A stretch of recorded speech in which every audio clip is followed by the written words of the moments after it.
All right, welcome back everybody to Bambu's panel discussions around digital wealth. We have two speakers today. We've both known them for a while and have definitely quite a bit, I think, interesting to say around the topic. So let's jump right into it.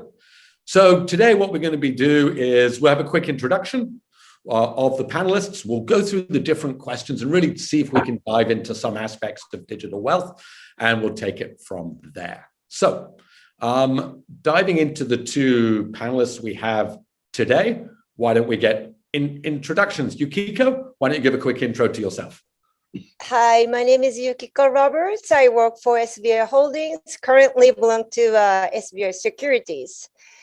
And right now I'm in the IT department and have an authority to run a special project to make our company competitive using a lot of available technologies out there. Awesome. Thank you, Yukiko. As we were talking before, they're secret projects. So secret project. We won't be able to tell the viewers what they are, but I'm sure we'll see them. Sure. Thank you. And Mike? Hi, I'm Mike Kruger, CEO of Autumn, part of Standard Chartered Ventures. We're building a mobile app to help people plan, manage, and enjoy their retirement. Fantastic. Thank you, Mike. Appreciate it. All righty, let's dive into the questions. So if we look, what we're really trying to understand is how we're transforming the customer. I think there's always been a lot of discussion, it's customer first. So we wanted to kind of ask on these points. So the problem statement, I think the problem statement is not just these three, but it's pretty broad. End customers aren't getting the best digital wealth experience. I think we all know that.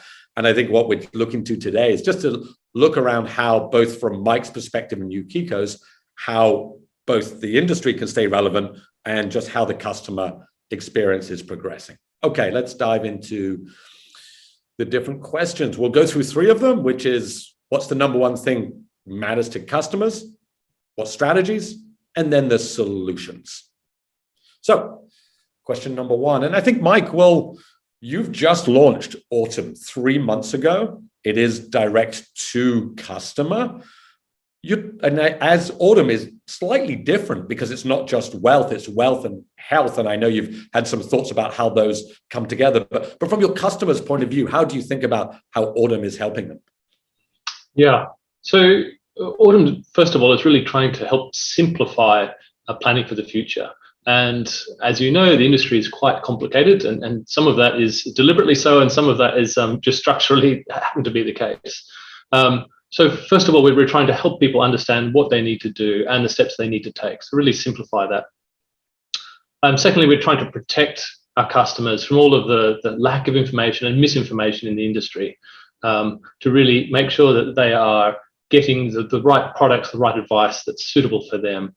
And thirdly, we're trying to empower them, just build the tools that provide the platform so that they can take action on planning for the future, and really move towards creating a retirement that's perfect for them.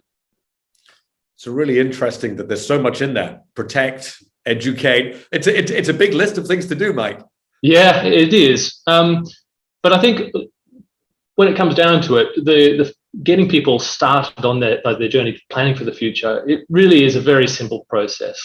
Just getting people to understand that what the very entry level is, what the things they need to do, get their finances in order, and to start shifting from like cash on deposit to like an entry level investment is, for most people, it's a really simple process, doesn't take forever, and gives them benefit right from day one.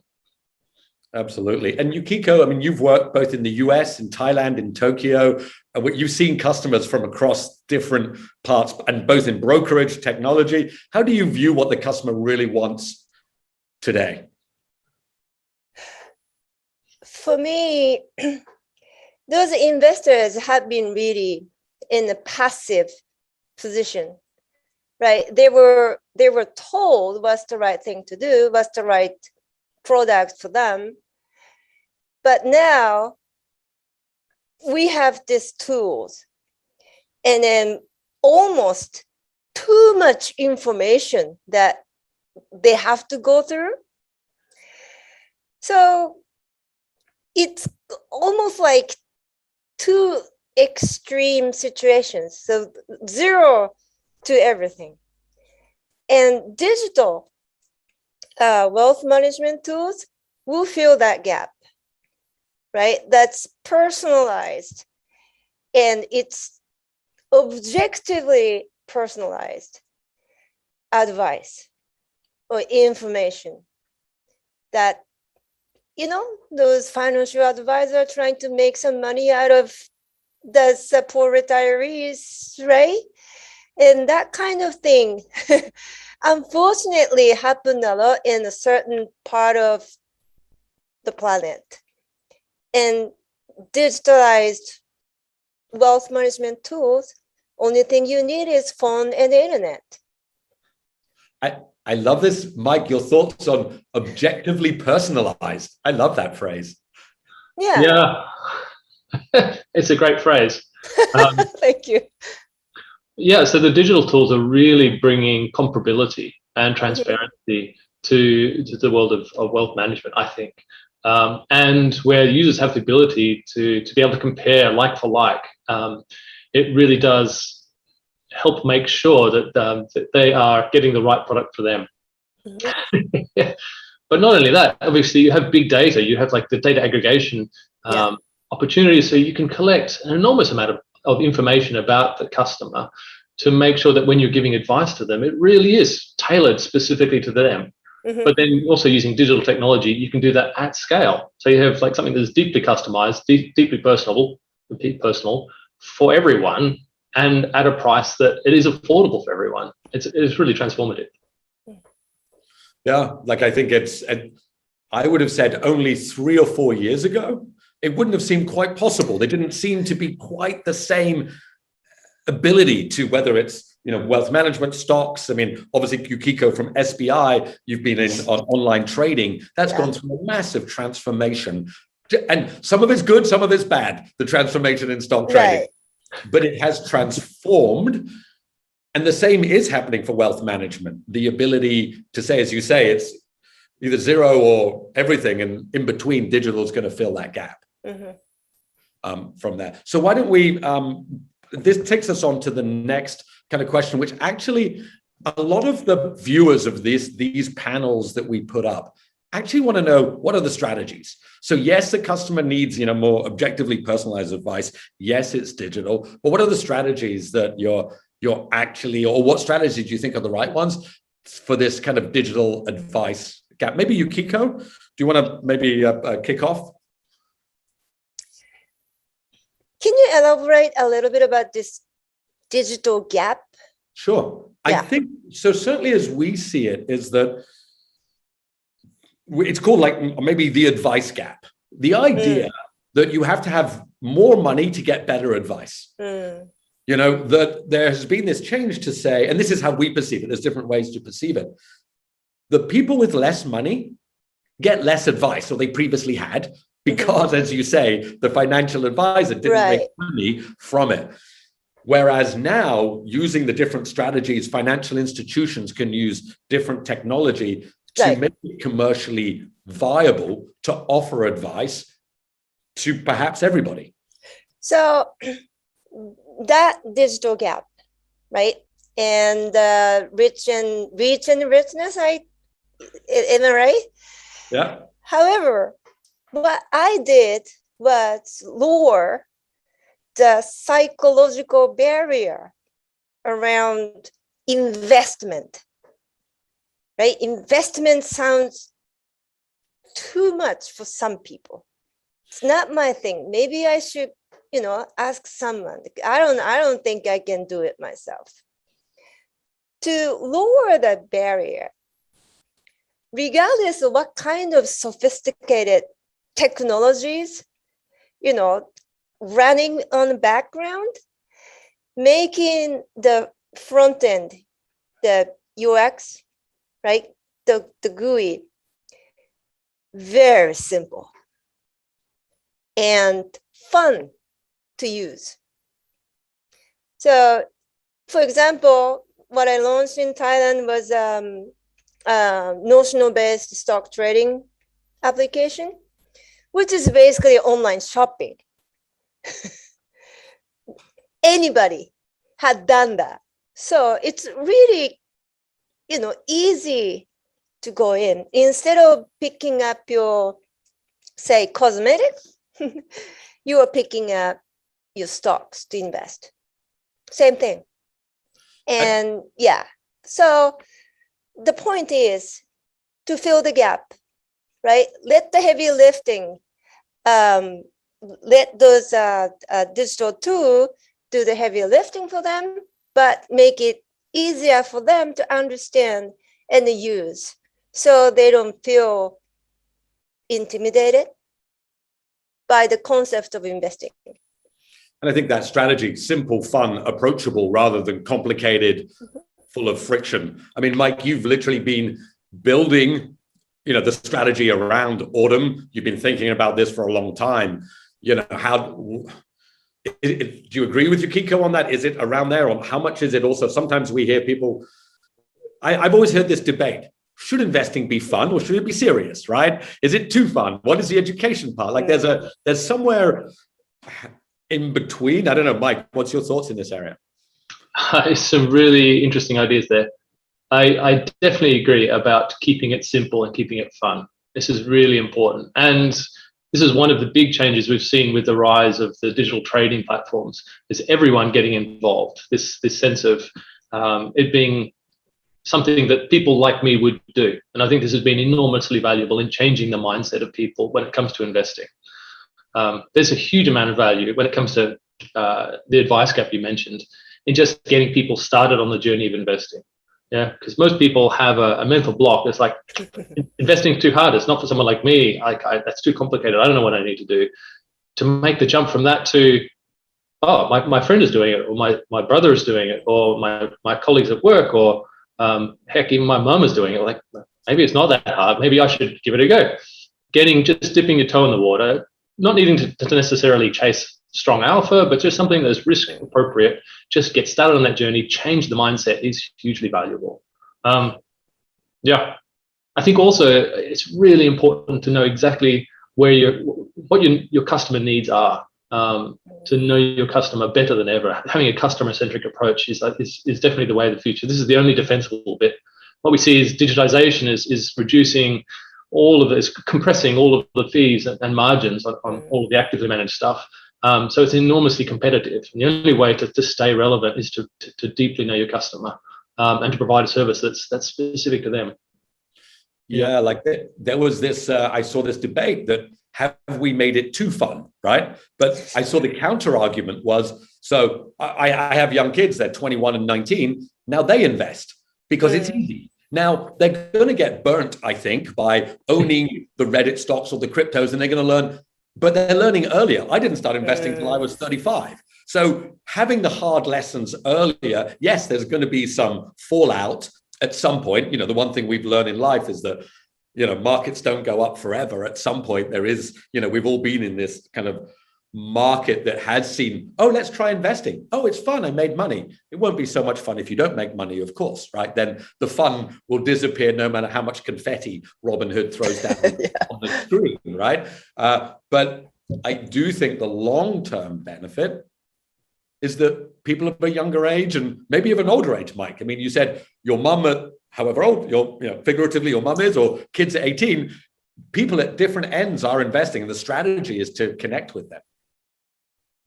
Yeah, absolutely. The point about it being fun is it's useful to get them on the path to actually taking action into their first investment, but thereafter, particularly planning for the future long term, it should be boring. It should be, set it up and then you don't mess with it. Just something that's boring, is very steady, is risk appropriate, and then there's peace of mind that everything is taken care of. That's the important thing. You don't want to be having fun. That's more like gambling. You can go out and do that, but it's not a plan for the future. Actually, Yukiko, to that point in Japan, so love Japan, have been there a lot, never lived there, but Japan is a nation of savers, right? Yeah. The Japan post office is, one of the biggest saving institutions in the world. How is digital wealth caught on in Japan specifically? And what about the stock trading? Because, as compared to America, I love America too, but it's a nation of spenders. Japan's the opposite, a nation of savers. How is digital wealth and maybe investing seen today in Japan? It's struggling Mhm. very much. First, those financial literacy close to zero. Nobody's going to teach us how to invest, what's the right investment, why we need to do it, because Japan historically has that, company will take care of you, right? You belong to one organization from, fresh out of school until retire, and the company will take care of your life. When you retire, we will get that chunk of money that will get you going for the rest of your life. That system completely broke, Mhm. right? For the past 20, 30 years, that wasn't the case. So they started thinking that, just going to the right school and then get into the right company doesn't guarantee your life. So this investment is relatively a new thing in Japan, except those super wealthy, high net worth people that been always doing it. But for regular salaried, ordinary Joe and Jane Japanese citizens, it's a new thing. So what is happening? Because in essence, and the same, what Mike's trying to do is to get people to save for retirement. It should be boring, but they should do it. So in Japan, are people starting to move to owning it themselves and using digital wealth tools, or you say it's just beginning? Just beginning. And we only have like 4 online brokers, like a major ones in Japan. And we are it's just racing to launch the right tools and looking at the right partners to help those people. Mhm. But it's not easy. It's not easy. There's a certain language, Japan specific language barriers that, the foreign technology providers, it's making really difficult for them to enter. I think that's and Mike, Japan is obviously a huge market with one of the biggest savings markets in the world. So it's probably one of the biggest opportunities. But you're right, the cultural aspect whereby in America people spend and invest. Yeah. Maybe in Singapore, Mike, we have the CPF. In Australia, where you're originally from, you have the superannuation. Japan, the most. Have you found, as you've launched Autumn, that there's also maybe in Australia and in Singapore, maybe to a lesser degree than Japan, but you rely on, as you say, property or CPF or the super and getting people to own that digital wealth? Because you have to have it, but is it hard to get people to digitally own it? Yeah, so if you don't mind, let's take a step back. Just looking at Japan and Singapore, there are kind of 3 levels to this problem. There's the changing demographics, and Japan is super interesting because in terms of aging demographics, I think Japan has really been leading the way in that regard, and it's not necessarily a great thing. Having more retirees being supported by fewer working people is a problem for governments or societies globally, but in Asia in particular, we see this playing out. And in Singapore, the problem is coming, so it's over the horizon.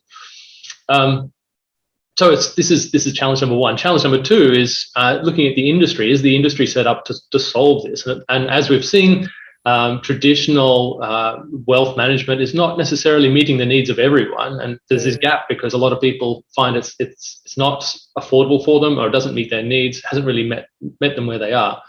And then thirdly is the culture around the individuals investing, and is this something that they are comfortable doing? They have the literacy, you have the norms around this. So these 3 levels, I think, in Japan, you have this nexus where it is extremely difficult. They're all in not a great place to have that change happening. Singapore is a bit better off. But the interesting thing about your question is looking at Singapore and Hong Kong and Australia, etc. They have provident funds or superannuation funds. People are already investing. Like the CPF, you're already an investor. Everyone is an investor. They just don't think of themselves as investors. So when you get people to change the mindset, like, oh, I have been investing. I have been investing for 10 years. Oh, okay.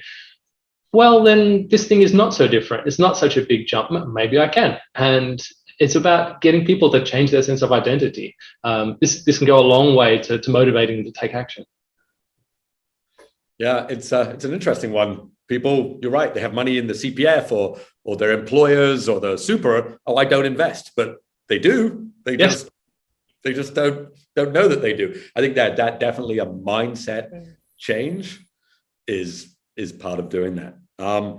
So kind of brings us on just to our third question, which is, we talked about strategies, and then this seems a similar question, but again, the people want to know solutions, and maybe Mike will dive in with you with this. You talked about data, right?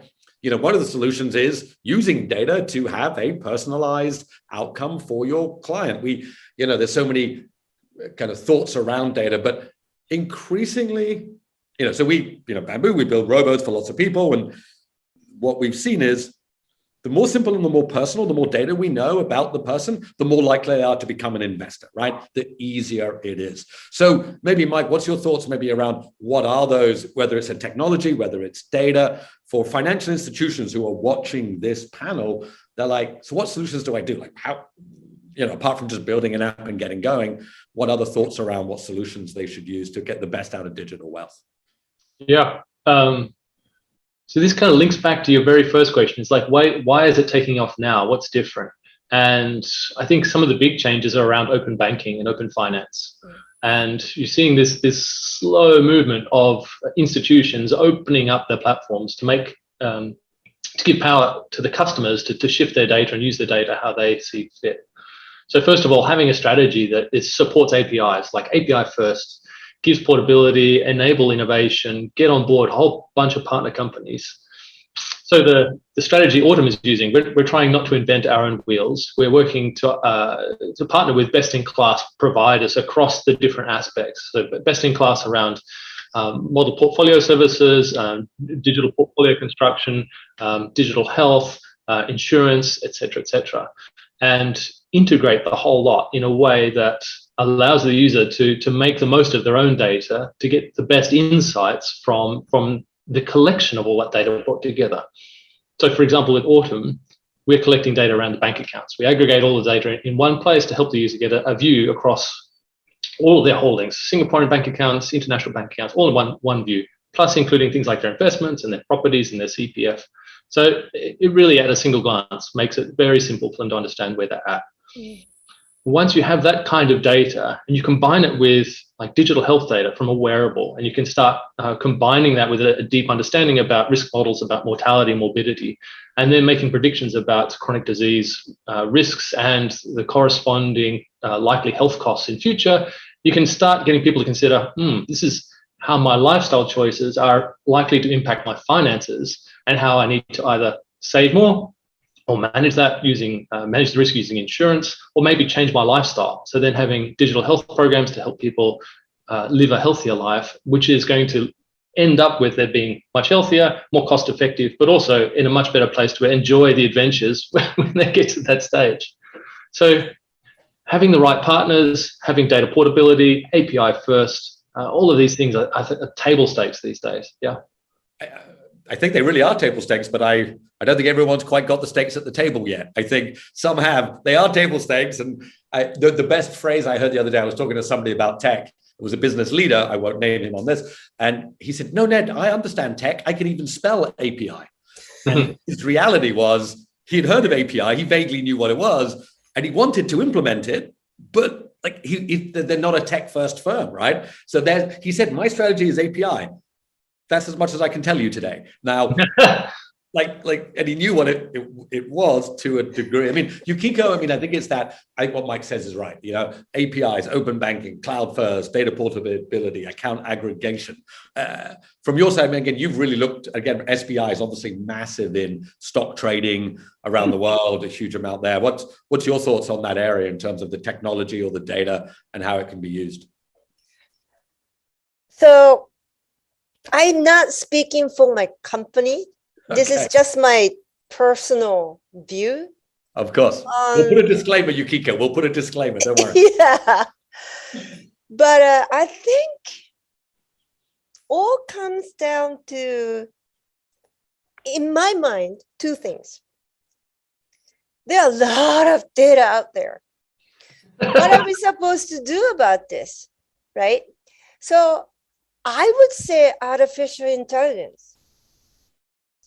So the quality of artificial intelligence may make our life a lot more, how should I say?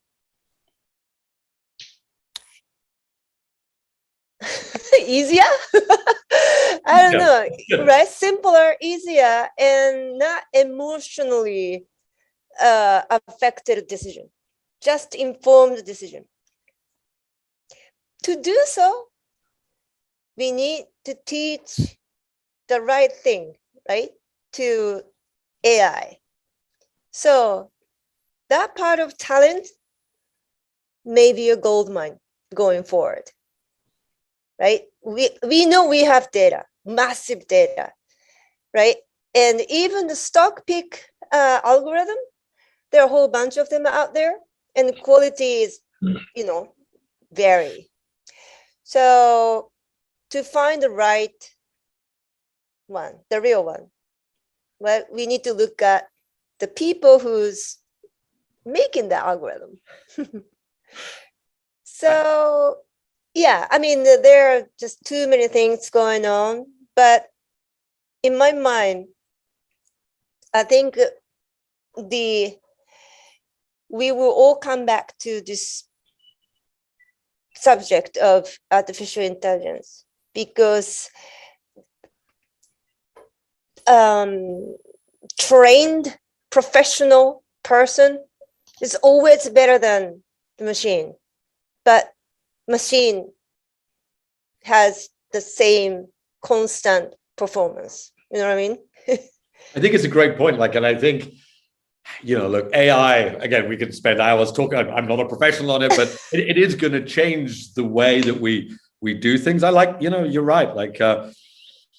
Mike, we didn't even touch on AI there, but is any thoughts on that area? I'm sure you got lots of thoughts, but yeah, we were working on AI for my previous startup. I will disagree respectfully with Yukiko's point about AI and the humans. I feel like the best combination is a combination of a human paired with the AI, and we see this when it comes to trading systems, or we see when it comes to playing chess, where you have the two in combination is the best situation. So absolutely, having a strategy which is about getting the data in place first up, and then understanding what is the problem you want to solve, and having the right tagging and categorization of that data to be able to train the AI. It's perfectly possible to turn out lots of AI which is solving not very meaningful problems, or doing a job of it which is like 0.1% better than a human.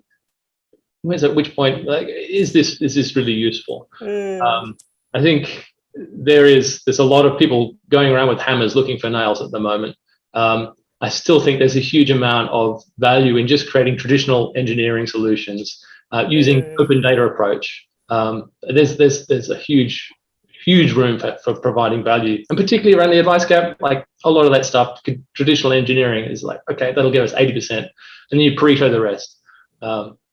But in future, yeah, sure, AI, machine learning, definitely. So Bambu is a robo-advisor. I always get asked, where's your robot? Is it a human? Is it an advisor? I'm like, I don't have a robot. By the way, I don't know who it was, but whoever came up with the name robo-advisor, I wish they didn't, because I have this kind of weird perception that I have a secret robot who could beat the markets, and I keep him in the cupboard and I let him out and he can build stuff. And look, I think, there's no perfect human, there's no perfect AI, right? That's for sure, right? And there is too much data. In between, there's a magical, I don't know, there's a magical combination which, will provide a huge amount of value. I do think, though, the biggest problem is that not we, us three, but in general, the wealth industry has done a very poor job product pushing, emotional financial advisors. I used to be a financial advisor, and I know what I did. I sold products that made me the most commission. That was because I had no salary. So the industry was set up in the wrong way. So I think anything that happens with data and AI around wealth is generally mainly good. I think we're heading, because wealth is coming from a fairly primitive, maybe that's too strong a word, manual place. Okay. So some of the AI is about providing advice and insights and helping people make sense of all this data. But some of the AI is about helping companies make sense of their customers. And it's perfectly possible to build systems to change the way people think or feel about anything. And this is what social media has been in the press about, particularly around election cycles, is this ability to change the way people think. So it could be used for you on one hand or against you on the other. And we just need to be really careful about how this is regulated. Yeah. That's true. That's very true. It's a tool after all. I mean, it's a good point. Like, again, look, we're not going to solve all of that AI problem. It's an interesting point, Mike. I never thought of it that way. Maybe financial advisors have predominantly product pushing, but you could probably train AI to put subliminal messages to buy this product at mass scale to a higher degree, right? This is exactly what Robinhood has been doing. This is weaponizing engagement. Yeah, getting people to do stuff online with meme stocks. Like, this is exactly, not to call a particular company out, but there are others doing this sort of stuff for sure. Yeah. And I think, like with anything, and again, this is my personal perspective. I suppose I can speak for Bambu. I'm the CEO. I'll check, but I suppose I can speak for it. I do think I agree, Mike, there's going to be some bad fallout from meme stocks and crypto. And that doesn't mean the stocks are bad or crypto's bad, because people are going to lose 80-90% of their money, right? And they'll be like, oh my God. And people put too much in. The only positive I see, the generational positive, is people are learning about finance early, in my opinion, right? Now, they're going to learn, hey, actually, if you do the boring stuff more often, you'll have a better outcome in the long run, right? The exciting stuff actually is only exciting when you're making money. Because if we have a 10-year bear market starting now, all of this digital trading is going to, because it's never fun when you're losing. But if you've done the boring stuff and you're still, ticking up and just making money for retirement. So I do think long-term, people understanding finance, both the good and the bad, earlier is better. Anyway, Mike, do you have one more thing? Sorry. Yeah, I was just going to say, structurally in the long term, with the digitization, I think it is leading to a restructuring of the industry, the wealth management industry, to the point where there's less opportunity for this misalignment of financial incentives, which is what gives rise to these problems where mis-selling happens. So as things are digitized, and as we change the incentives, like Autumn, for example, our revenue model, it comes from a subscription fee rather than based on AUM. So really trying to make sure we have no motivation, no bias whatsoever to be pushing product. And we just entirely align to the customer. I think this is long-term where the industry will go. I think that makes a lot of sense. It's cool. Awesome. Well, listen, we've come up to the end of the time. I wanted to say thank you to both Mike. So I think, to both Mike and Yukiko, thank you very much for being on the panel. We appreciate it. And Mike, we look forward to Autumn growing, and Yukiko, we look forward to the wonderful secret technology that you're building. Thank you. Stay tuned. We will. Thank you. All right, guys, thank you so much. That was really cool. Actually, some really interesting stuff about AI in Japan and Autumn and all of this stuff. So we'll intro you both. We'll send you in about a week. We'll have these little clips. You'll see them on LinkedIn. We'll share them with you, nicely presented, little 2 or 3 minute clips. And then if you can share those and go from there. Awesome. Fantastic. Thanks, Ted. 3 minutes. We'll let you go. Thank you, guys. Thank you, Mike. Really appreciate it. Thanks, Yukiko.